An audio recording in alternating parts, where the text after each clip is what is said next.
তাদের মৃত্যুর পর ফেরেশতাগণ ওই পবিত্র আত্মাকে নিয়ে সোজা আল্লাহর দরবারে হাজির হবেন এবং কোনো প্রকার বিচার ছাড়াই তারা জান্নাতে প্রবেশ করবেন। কারা সেই 3 শ্রেণীর মানুষ এবং তাদের কি এমন আমল আছে যার জন্য তারা আল্লাহর পক্ষ থেকে এই পুরস্কার লাভ করবে? তারা দুনিয়াতে কি এমন পুণ্যের কাজ করেছে যার জন্য তাদের দুনিয়াতে থাকতেই এত বড় সুখবর দেওয়া হয়েছে? এমনকি ভিডিওর শেষে এমন একটি আমলের কথা আমাদের প্রিয় নবী সাল্লাল্লাহু আলাইহি ওয়াসাল্লাম বলে গিয়েছেন, যেটি করলে আপনিও মৃত্যুর সাথে সাথে জান্নাত লাভ করতে পারবেন। তাই ভিডিওটি না টেনে সম্পূর্ণ দেখবেন। ফেসবুকে তো অনেক সময় নষ্ট করেন, কিন্তু দুনিয়া ও আখিরাতের কল্যাণের জন্য এই ভিডিওটি আপনার অনেক উপকারে আসবে। প্রিয় দর্শক, এই 3 শ্রেণীর ব্যক্তিরা জান্নাতি, এটা সরাসরি হাদিস শরীফেই লেখা আছে। যাদের মৃত্যু হতে দেরি থাকলেও জান্নাত পেতে দেরি হবে না। কারা সেই 3 ধরনের ব্যক্তি বিস্তারিত জানাবো এই ভিডিওর মাধ্যমে। প্রিয় মুসলিম ভাই ও বোনেরা, আলোচনা শুরু করার আগে আমি আপনাদের কাছে একটি প্রশ্ন করতে চাই, তা হলো জান্নাত অর্জনের জন্য রাসূলুল্লাহ সাল্লাল্লাহু আলাইহি ওয়াসাল্লাম যে সকল আমল দেখিয়েছেন সেগুলো আপনি কায়েম করছেন তো? যদি করে থাকেন এবং প্রিয় নবীকে অন্তর থেকে ভালোবেসে থাকেন তাহলে কমেন্টে আলহামদুলিল্লাহ লিখে যাবেন। আর যদি শুরু করবেন ভেবে থাকেন তাহলে ইনশাআল্লাহ লিখে যাবেন।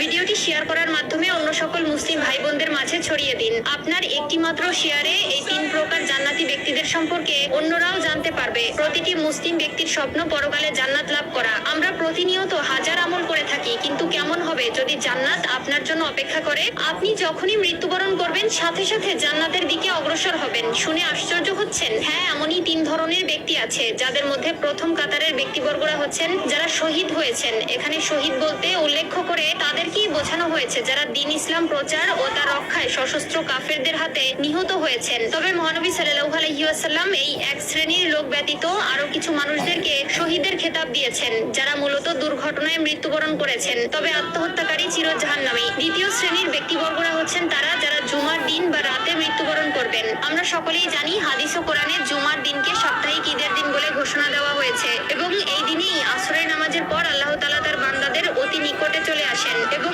এই দিনে মৃত্যুবরণ করলেও সেটা তার জন্য পুরস্কার স্বরূপ বয়ে নিয়ে আসে। হযরত আব্দুল্লাহ ইবনে আমর রাদিয়াল্লাহু তাআলা আনহু বর্ণনা করেন, রাসূলুল্লাহ সাল্লাল্লাহু আলাইহি ওয়াসাল্লাম বলেছেন, জুমার দিনে অথবা জুমার রাতে কোনো মুসলিম ব্যক্তি যদি মৃত্যুবরণ করে তাহলে তার কবরের ফিতনা থেকে আল্লাহ তাআলা তাকে রক্ষা করেন। তৃতীয় শ্রেণীর ব্যক্তিবর্গরা হচ্ছে ছোট বাচ্চারা। অপ্রাপ্ত বয়সে কোনো শিশু মারা গেলে তাকে প্রশ্নের সম্মুখীন হতে হবে না, যারা তাদের মৃত্যুর সময় পর্যন্ত দুনিয়ার মায়া সম্পর্কে তেমন ভাবে বুঝে ওঠেনি এবং সদ্য জন্ম নেওয়া ছোট দুধের শিশু। উল্লেখিত দুধের শিশুর ওসিলায় ওই শিশুর মা ও আল্লাহ তাআলার মেহেরবানি লাভ করবে। সর্বশেষ সবথেকে গুরুত্বপূর্ণ যে আমলটির কথা প্রিয় নবী সাল্লাল্লাহু আলাইহি ওয়াসাল্লাম বলে গেছেন সেটি হলো যারা প্রতি রাতে সূরা মুলক তেলাওয়াত করবে। যে ব্যক্তি আমলটি করতে পারবে সে বিনা হিসাবে জান্নাত লাভ করবে। আল্লাহ তাআলা তার সেই সকল বান্দাকে তার নূরের চোখে দেখেন যারা কিনা প্রতি রাত্রে ঘুমাতে যাওয়ার আগে আল্লাহর কোরআন থেকে এই